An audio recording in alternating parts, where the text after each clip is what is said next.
సరే సిద్ధం సభ గురించండి. అందులో పాల్గొన్న వాలంటీర్ల మీద వేటు. సిద్ధం సభలో పాల్గొన్నటువంటి వాలంటీర్ల మీద వేటు. కోనసీమ జిల్లాలో అంబాజీపేటలో వాలంటీర్లని సస్పెండ్ చేశారట. అనకాపల్లిలో మరో ఇద్దరు, పల్నాడు జిల్లాలో మరొక ఇద్దరు.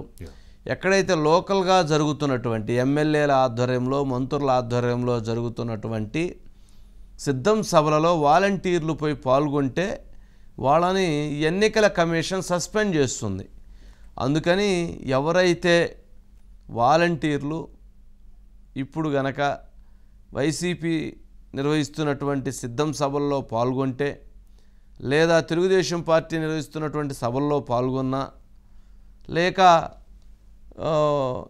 ఓటర్ స్లిప్పులు తీసుకొని ఇళ్ళకి వెళ్ళి ఓట్లు వీళ్ళకి వేయండి, ఫ్యాన్ గుర్తుకు వేయండి అని అడిగినా, లేక మీకు ఈ సంక్షేమ కార్యక్రమాలు ఇస్తున్నాం, అమలు చేస్తున్నాం, మీరు ఓట్లు వైసీపీకి వేయండి అని చెప్పినా వేటు పడిద్ది, మీ ఉద్యోగం పోయిద్ది. ఆ ఉద్యోగాలే అంతంత మాత్రం ఉద్యోగాలు. వారు పాపం ఏదో కష్టపడి వాళ్ళు ఎక్కడో ప్రయోజకులై ఏదో సాధించాలనేటువంటి భావనతో వచ్చినటువంటి వాళ్ళని ఏదో నామమాత్రమైనటువంటి తాత్కాలికమైనటువంటి ఉద్యోగాలు ఇచ్చి వాళ్ళని అక్కడ పెట్టి వాళ్ళని భవిష్యత్తు ముందుకు పోకుండా వాళ్ళని అక్కడ నిలవరించేటువంటి ప్రయత్నం జరుగుతుంది. సరే వాళ్ళు ఏదో కొంత ఆనందం కోసం ఏదో పనిచేస్తున్నా కానీ ఇప్పుడు వాళ్ళ చీటీలు చినిగిపోతూ ఉన్నాయి. వాలంటీర్లు తస్మాత్ జాగ్రత్త. మీ ముందు డేంజర్ బెల్ ఉంది. మీ ముందున్నటువంటి డేంజర్ బెల్ ఏంటంటే ఎన్నికల కమిషన్ బెల్. ఎన్నికల కమిషన్ దృష్టికి గనక మీరు వైసీపీ లీడర్ల సిద్ధం సభల్లో పాల్గొన్నా, లేదా వైసీపీ లీడర్ల సమావేశంలో పాల్గొన్నా, వైసీపీ నాయకులతో కలిసి మీరు ఏదైనా ఓట్లకు సంబంధించినటువంటి లేదా ఇంకేదైనా ఓటర్ లిస్టుకు సంబంధించినటువంటి, లేదా ఓట్లు అడగటానికి ఎవరింటికైనా వెళ్ళినా, లేదా ఓట్లు వేయమని ఎవరికన్నా చెప్పినా మీ ఉద్యోగాలు డేంజర్లో పడతాయి, మీ ఉద్యోగాలు పోతాయి. ఒకసారి పోతే భవిష్యత్తులో మరలా ఉద్యోగం రాదు. కావున గుర్తుపెట్టుకోండి, తస్మాత్ జాగ్రత్త వాలంటీర్స్. పాపం 19 మంది పోయినాయి. ఇప్పుడు కనుక మిగిలిన వాళ్ళ డేటా తీస్తే 100 మంది పోయేటువంటి పరిస్థితి ఏర్పడుతుంది. కాబట్టి తక్షణం జాగ్రత్తగా ఉండండి. మీ విధులని మీరు అధికార యంత్రాంగం దృష్టిలో ఉండి పనిచేయండి తప్ప ముందుకు వెళ్ళొద్దు. అజిత్ గారు ఏంటండి పాపం తెలవకి వెళ్ళుంటారు. తెలవకి వెళ్ళినటువంటి వాళ్ళ మీద వేటు వేస్తే ఎలా అంటే వాళ్ళకి చెప్తా ఉన్నారు కానీ పాపం ఎన్నికల కమిషను, ఎన్నికల సంఘం విధులు విధానాలు వాళ్ళకి పాపం తెలియదు కదా. ఏదో సిద్ధం వాళ్ళు వైసీపీ లీడర్ మాకు జాబ్ ఇచ్చాడు కాబట్టి అతను పిలిస్తే అతనే ప్రభుత్వం, అతనే చట్టం, అతనే ఇదని చెప్పని పాపం పిలవంగానే వెళ్ళుంటారు. వెళ్ళడంతో పాపం వాళ్ళ పోస్టింగ్లు పోతున్నాయి. ఏంటి మరి మీరు ఇచ్చే సలహా ఏంటి, సూచన ఏంటి? వంశీ గారు అంటే ఒకటి వాళ్ళకి తెలియకపోవచ్చు. ఒకవైపు ఏమో ముఖ్యమంత్రి గారే స్వయంగా గతంలో మనం చూసాం పల్నాడు జిల్లాలో జరిగిన సభలో ముఖ్యమంత్రి గారే స్వయంగా వాలంటీర్లను ఉద్దేశించి మాట్లాడారు. వంశీ గారు ప్రభుత్వము లేదా ప్రభుత్వం చేసిన మంచిని ప్రతి ఇంటికి మీరు తీసుకెళ్ళి చెప్పాల్సిన బాధ్యత మీ మీద ఉంది. వాలంటీర్లనే దాదాపు వాలంటీర్స్కే ముఖ్యమంత్రి గారు మళ్ళీ ఈ ప్రభుత్వాన్ని తీసుకురావాల్సిన బాధ్యతని నేరుగానే అప్పజెప్పారు వంశీ గారు. ఇది ఒకవైపు. రెండో వైపు వెంకట్రామరెడ్డి గారు మనకు తెలుసు కదా, సచివాలయ ఉద్యోగాల సంఘానికి సంబంధించిన వెంకట్రామరెడ్డి గారు స్వయంగా సచివాలయ ఉద్యోగులు అదేవిధంగా వాలంటీర్లు వీళ్ళందరితోటి సమావేశం జరిపి ఆయన గౌరవాధ్యక్షులుగా ఉన్నారు. వైఎస్ జగన్మోహన్ రెడ్డి గారి ప్రభుత్వాన్ని మళ్ళీ తీసుకురావాల్సిన బాధ్యత మన మీద ఉంది, లేదంటే మన ఉద్యోగాలు ఉండవు, మీరందరూ కూడా కృషి చేసి ఖచ్చితంగా వైఎస్ జగన్మోహన్ రెడ్డి గారి ప్రభుత్వాన్ని తీసుకురావాలి అని వెంకట్రామరెడ్డి గారే స్వయంగా చెప్పారు వంశీ గారు. ఈ రెండు వాళ్ళకి బాగా ఎక్కినట్టున్నాయి.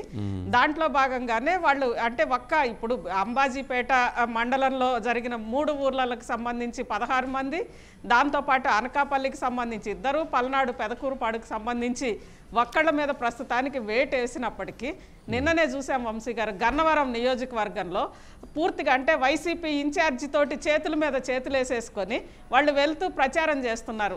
అక్కడ జనాలు ఇదేంటి మీరు వాలంటీర్లు ప్రచారం చేయకూడదని ఎలక్షన్ నిబంధన ఉంది కదా అంటే లేదు వైఎస్ జగన్మోహన్ రెడ్డి గారిని గెలిపించాల్సిన బాధ్యత మా మీద ఉంది అన్నారంట వంశీ గారు. అక్కడ ఒక చోట అదేవిధంగా ఆత్మకూరు, నెల్లూరు జిల్లా ఆత్మకూరు నియోజకవర్గంలో అదే పరిస్థితి, కందుకూరు నియోజకవర్గంలో అదే పరిస్థితి. అంటే ఒక చోట అని కాదు ప్రతి చోట కూడా ఇలానే జరుగుతోంది. వాలంటీర్స్ ఇదే పని మీద ఉన్నారు. కానీ ఎన్నికల నిబంధనలు ఎన్నికల కమిషన్ మాత్రం ఫస్ట్ అంటే ముందు 19 మంది మీద ఈరోజు చర్య తీసుకుంది. ఈ 19 మందిని విధుల నుంచి తొలగించారు, సస్పెండ్ చేస్తూ చర్య తీసుకున్నారు. కానీ మిగిలిన అంటే ప్రతి నియోజకవర్గానికి సంబంధించి ప్రతి గ్రామానికి సంబంధించి వాలంటీర్స్ మీద ఫిర్యాదులు అయితే అందున్నాయి వంశీ గారు. సరే మరి వాళ్ళకి ఉద్యోగాలు ఇప్పించిన నియోజకవర్గ ఇన్ఛార్జీలు అది కాదనలేక లేదంటే వాళ్ళకి ఇచ్చిన స్వయంగా ముఖ్యమంత్రి వాళ్ళ ఇళ్ళ దగ్గర నుంచి డబ్బులు జీతాలు తెచ్చేవట్లేదు కదా ఎస్టీ గారు. ప్రజల సొమ్ముతో ప్రజలు కట్టినటువంటి పన్నులతో ప్రజల దగ్గర ప్రభుత్వానికి వచ్చిన డబ్బులను వాళ్ళ జీతాలుగా ఇచ్చారు కదా. వైసీపీ లీడర్లదో లేదా తెలుగుదేశం పార్టీ లీడర్లదో లేదా జగన్మోహన్ రెడ్డి గారి ఇంట్లో నుంచో తెచ్చి వాళ్ళకి జీతాలు ఇవ్వలేదు కదా. కానీ వంశీ గారు అయితే ఒక ప్రభుత్వంగా వైఎస్ జగన్మోహన్ రెడ్డి గారి ప్రభుత్వము ఒక ప్రయత్నం అయితే చేసింది. వాలంటీర్స్కి ప్రభుత్వంతో సంబంధం లేదని చెప్పే ప్రయత్నాలు కూడా ప్రారంభించింది. దాంట్లో భాగంగానే ప్రభుత్వం ఇచ్చిన సిమ్ కార్డును కూడా వెనక్కి తీసుకున్నారు వంశీ గారు.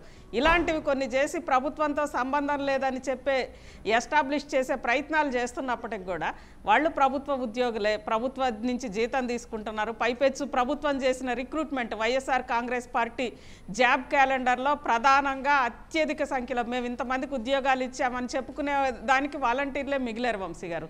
కాబట్టి ఖచ్చితంగా వాళ్ళ మీద వేటు ఎన్నికల కమిషన్ అనేది ఖచ్చితంగా వాళ్ళ మీద దృష్టి సారించింది. ప్రతి ఊర్ల నుంచి కూడా వాళ్ళ మీద ఫిర్యాదులు అందుతున్నాయి వంశీ గారు. కానీ వాళ్ళకి తెలుసో తెలియదో, ఎందుకంటే స్వయంగా తమ ఉద్యోగుల సంఘానికి సంబంధించిన గౌరవాధ్యక్షులే మీరే గెలిపించాలి, మీరే చేయాలి, ఇంటింటికి మీరే వెళ్ళి చెప్పాలి అని చెప్పి వాళ్ళకి డైరెక్ట్గా చెప్పినప్పుడు, స్వయంగా ముఖ్యమంత్రి గారు చెప్పినప్పుడు ఇక వాళ్ళు చెయ్యాలేమో అనే భావనలో ఉన్నారు వంశీ గారు. అంటే ఆ ఎలక్షన్ కమిషన్ నిబంధనలు ఇవన్నీ వాళ్ళకి పూర్తిగా తెలుసా లేదా, లేదంటే ఈ ఆదేశాలు పాటించాలా, ఆ డైలమాలో ఏమైనా ఉన్నారా అనేది కూడా కనిపిస్తోంది వంశీ గారు. ఓకే, ఇంకా నెక్స్ట్